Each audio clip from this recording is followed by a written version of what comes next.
Covering election 2016, three of Florida's best-known Republicans are scheduled to speak tonight at the GOP convention. Barring last-minute changes, Governor Scott will be the first speaker in the arena at 7 o'clock. Attorney General Pam Bondi is expected to be the fourth speaker on this third night of the event. The convention will also hear from Senator Marco Rubio, who's still not attending, but will speak via a video hookup. News4JAX political reporter Kent Justice is joining us live from downtown Cleveland, where he is following the Florida contingent. Kent? Yeah, and there is still one additional member of the Florida cabinet who is here in Cleveland. We spoke with Adam Putnam, the Commissioner of Agriculture, who's here talking about why he's at the convention and what he's going to do to help Republicans try and win elections between now and November. Anyone can see that Washington's broken.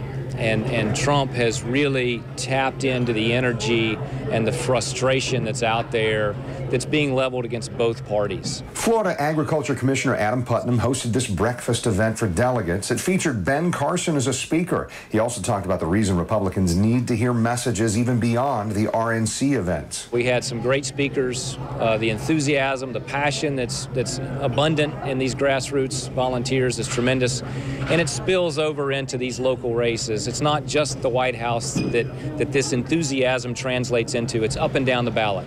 Congressional seats in Northeast Florida, all the way down to school board races. While opponents attack the GOP candidate as divisive, Putnam says a lack of collaboration in Congress and proposed legislation is driving Trump's campaign. And I think that people are fed up with people talking about it, and it goes to the House and dies in the Senate, goes to the Senate, dies in the House. We're tired of all that foolishness, and that's really where you're seeing Donald Trump derive his energy from both parties. What will Putnam do to help Republican candidates in Florida?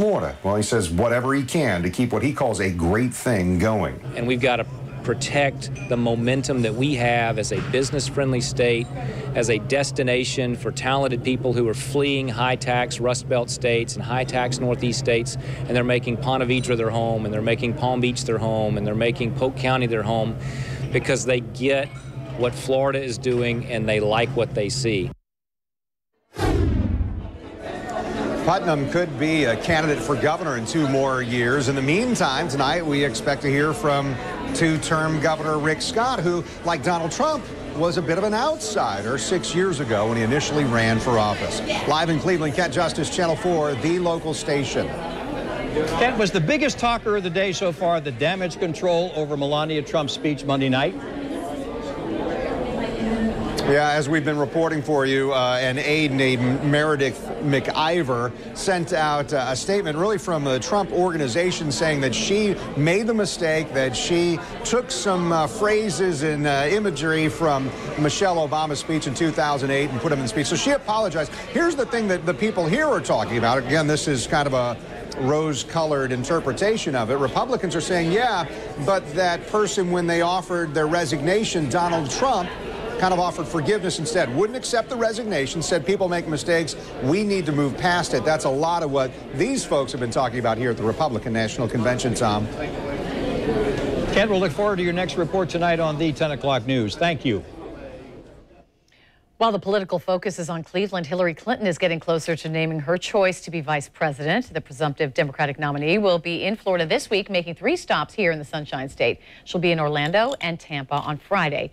And Saturday, Clinton will be in Miami. A spokesperson for the Clinton campaign tells CNN she's expected to announce her running mate either Friday or Saturday while she's here in Florida.